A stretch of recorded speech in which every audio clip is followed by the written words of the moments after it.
Hi there guys, I thought it'd be good to do a video today covering stoves and specifically wood burning stoves. I've got two stoves here in front of me. I've got a Firebox stove and I've also got a wood gas stove, or a wood gasification stove, and they're two quite popular stoves really, or popular designs that you see reflected in different forms and different models. And I thought maybe if somebody was out there looking for stoves, this video might help them out. So I thought it'd be good to cover them today, sort of fire them up and see how they perform, and just get an idea of how they work and what their pros and cons are. So when you buy the stove, it'll come in a small nylon bag and it'll piece together a bit like this. You'll have the top as a pot stand built into it, and you take that piece off and you're left with the inner of the stove, and we'll talk about the workings of it in a minute. But if you piece it together, it's pretty simple. I've found that through using it, these parts here get a bit stiff and you just need to squeeze them in a bit like a spring to get them to pop out. And then you have a pot stand which functions a little bit like that, and then you can place your pots on top. So if you've got a cup like this is a Vargo titanium mug I use as a pot, and it sits on the inner of the pot stand, and if I push that down, you can see it's pretty robust and it's not going to go anywhere. I mean, the fact that it's on a log obviously means it's slightly less stable than it would be on the ground, but you can see it's pretty good. If we get a frying pan, that sits on the outer as opposed to the inner, and again, you know, it's pretty robust, can cook quite well on this. So now you've had a brief look at it, we'll get it fired up and see what it can do and talk a bit more about the mechanics of how the stove operates.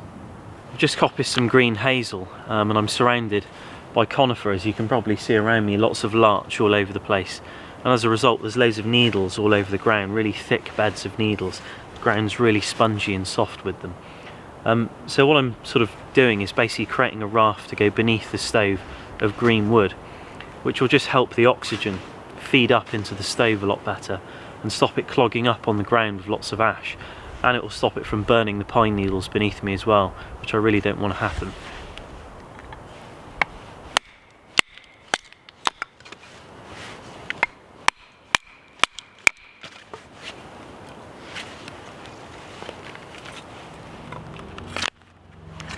So a lot like when you build a raft on a wet day to keep your fire off the ground, or even on a dry day, just because it helps get oxygen into the fire a lot easier. This will do the same, but it just keeps it off all those pine needles. So the kind of wood you put in your stove is going to directly affect the performance of the stove. You know, if you're loading up with really dense woods all the time and you're not spending time processing those woods into little chips, the stove's going to be really slow and just produce loads of smoke and not be very efficient.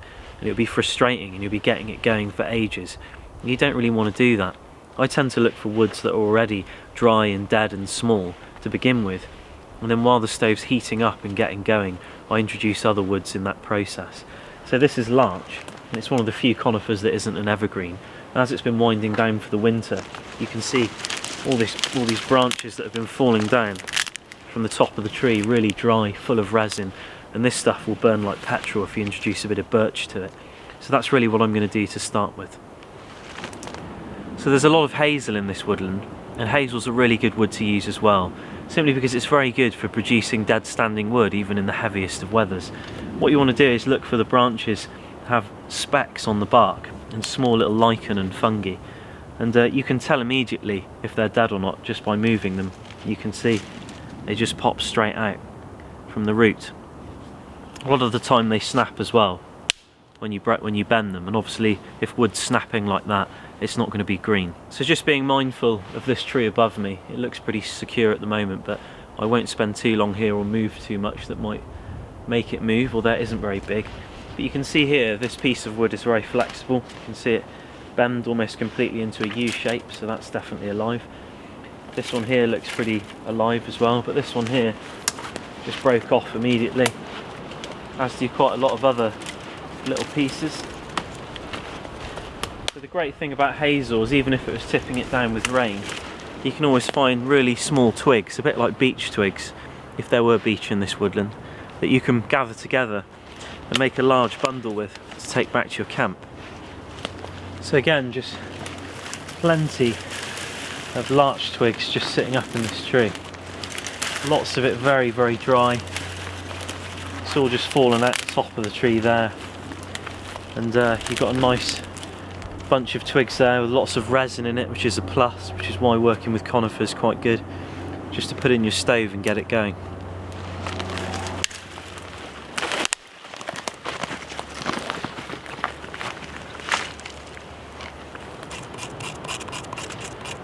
So I'm just going to prepare some birch. Now I've got plenty of fuel to burn, and this will be my ignition to get the thing going.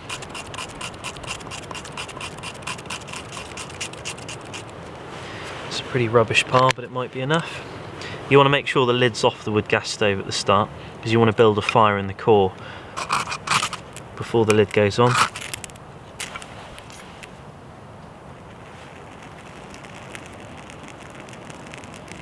Just get that fired up.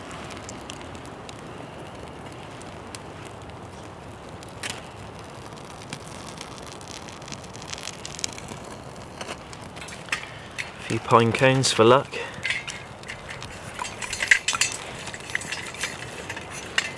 So I'm just going to begin packing this full of wood and burn it down and just keep going with it.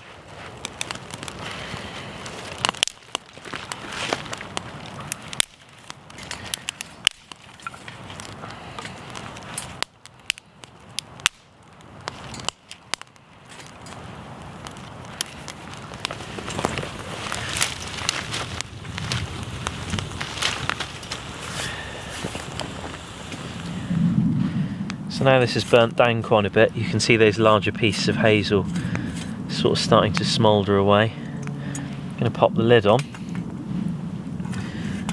and eventually the jets should start to kick up around the edge on the underside of the stove there. You can see those jets, and we'll talk a bit about how that actually works.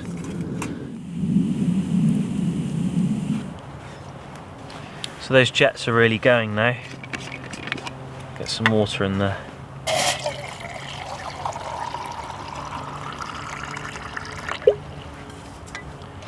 So you can see this stove's been burning for about 5 minutes, and I've had to refuel it. And in the refueling process it will produce plumes of smoke, obviously, because the wood is gradually getting burnt and heated up. And obviously whether the wood's damp or dry will affect that process. And if you're in dry conditions, very easy stove to maintain, but in wet conditions it can be a little bit tricky depending on the materials you have available to you. But you can see as it begins to charge up, it starts to make a hissing sound, so you know it's kind of priming up there, and the smoke will die off and the jets around the top of the stove will begin to fire out a flame, and the process will start to kick in, and that's really what the stove is designed to do. That's the wood gasification process kicking in there. But talking a bit about what the wood gasification stove is doing, if you imagine the stove is like a flask, it has 2 layers, so it's got an outer layer and an inner layer, and the inner layer is where I made that initial fire. And I had the birch bark in there, I put the larch in there, and I started building it up and burning it down, building a fire in the core of the stove. And that was heating up the entire stove basically, and getting a fire going for me. On the outer layer has holes all around the bottom, air intakes, where air gets sucked in through the base of the stove, through that second baffle, passing up the chamber and getting superheated by the fire in the stove. And then it gets fired out the jets at the top, and it mixes in with the wood gas from the fire, and then basically gets re-burnt and creates those jets and gets heated and starts burning. And also wood gas gets taken in through the base and into those jets as well, and the whole process makes for a very clean, efficient burn. Because obviously when you make a fire, it's a pretty messy process, you know.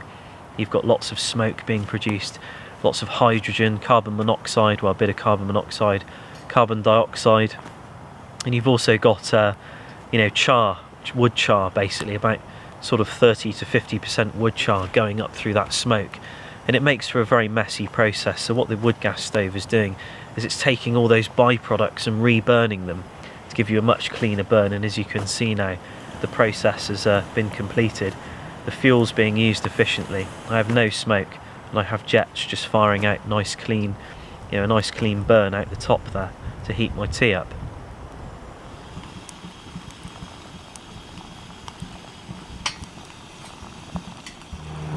So So if you find your stove's not working quite as efficiently as it did in the first place, and you've been running it for a long time, doing a lot of cooking, you just find every time you refuel the stove it takes a very long time for the wood to be burnt, it's because the ash bed at the bottom has just become full of ash and it's not taking in oxygen properly. So a good thing to do is just put a stick in the base and just rattle the stove a bit, and it just shakes all the ash down out of the ash bed and opens up the airways for the stove a bit. Obviously make sure you don't have a pot on top when you do this, or else it's going to go everywhere. And it should start to crackle a bit more, produce a lot more smoke. You know that a lot more oxygen's suddenly now being sucked in, and it should get going soon enough. So when you get a Firebox stove, it will come in a little nylon slip with a Velcro lid that you just slide this unit out of, and it will pretty much be folded up like this. And that's the nice thing about the Firebox stove, is it's very, very compact and very robust, and we'll talk a bit more about that in a second. But if I unfold this, you'll see it comes apart like that, and then the inner sort of ember pan at the base, if I can spot it, there it is, folds out just like that, and then the whole unit can sit quite happily, and these prongs can go through. And these are what you support your like GSI mug on, for example, and just sit inside, and you can adjust the height of them, and you get this as an ash bed as well. It just fits in. So I've got a cup of tea now, fortunately, but we're going to get this stove fired up. I've obviously got plenty of fuel, although I might go get a bit more larch just to initially get it going. And we'll have a look at how it performs and talk a bit about the pros and cons. So when you're using this stove to initially get it going, a bit like the wood gas stove, you just want to take any kind of pot support off the top, and these two prongs here. I'm just going to get a bit of birch and do the same thing.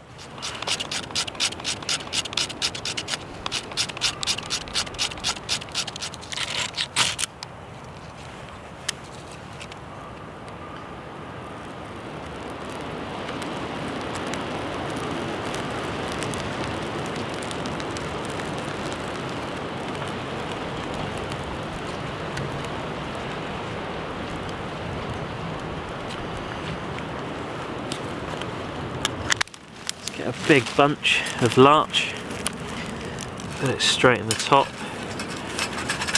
just like that. It'll start to die down, or burn down I should say.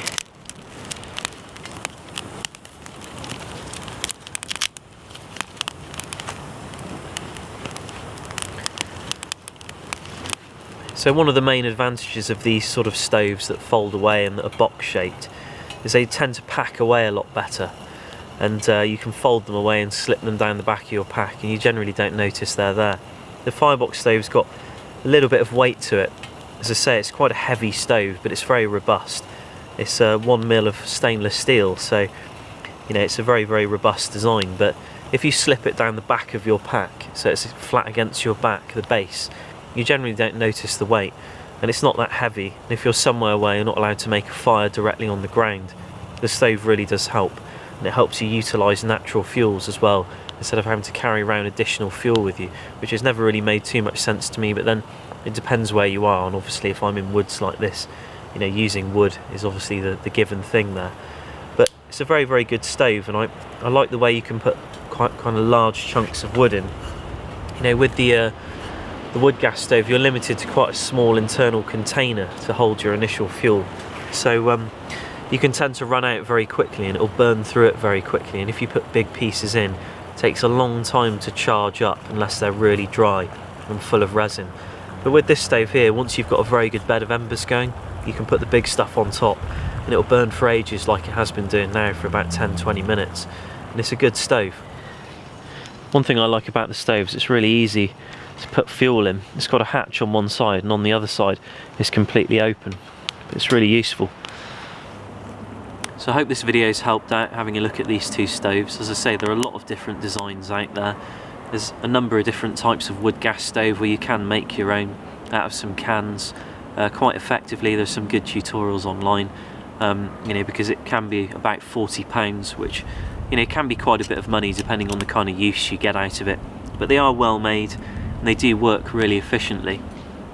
Lots of pigeons flying around. I mean, the only disadvantage for me really is that you can't load it up too much, and you have to tend to it quite a lot. I did a video not too long ago about making some substitute amadou out of a particular bracket fungi, and I chose the wood gas stove, and I had quite a lot of work that day running that stove for about 3 to 4 hours, constantly topping it up and creating wood for it that will burn easily on a wet day. So it took a lot of management, and that's a long time to run a stove. You know, they're not really designed to be run like that. It's designed just to allow you to cook some food and you know, or boil some water, but it took 2 loads for me to boil this cup of water here. So really that's too much for me. And it doesn't pack away enough, but it might suit somebody who's not leaving to look really a footprint out there if they're in an area where, you know, they want to sort of have minimal impact, and depending on what fuels are available to them, and you know, they don't want to leave any marks where they are or produce little smoke, and just have a small stove going using natural resources. But for me, I much prefer this stove here, the Firebox, because I can put large sticks in it and very large pieces of wood and have quite a good bed of embers going in the bottom like I have now, and run it for a long time, and it doesn't take a lot of attention. You know, it can go for quite a long time before I have to put more fuel in it, depending on what process I'm in, of how large the sticks are in the stage that I'm loading it up at. So there are some advantages and disadvantages to both of them. There are a lot of stoves out there, like I say. I mean, there's a honey stove, which is another one, which is a really popular one. Sort of pieces together, and it's very lightweight, very efficient stove, a bit like the Firebox in its design. So it's worth having a look around and looking at some of the reviews out there. But I hope this video's helped out. You can have a look at these items in a bit more detail on my website at www.mcqbushcraft.co.uk/WP, where I usually put all my videos on there now with a write-up about them, just because it allows me to put links and things on there, and photos and a bit more text and information on the subject, as opposed to just the video itself on YouTube. So thanks for watching again, guys, and I hope the video's helped out. And just comment or ask me any questions you want, and I'll get back to you as soon as I can. Thanks again.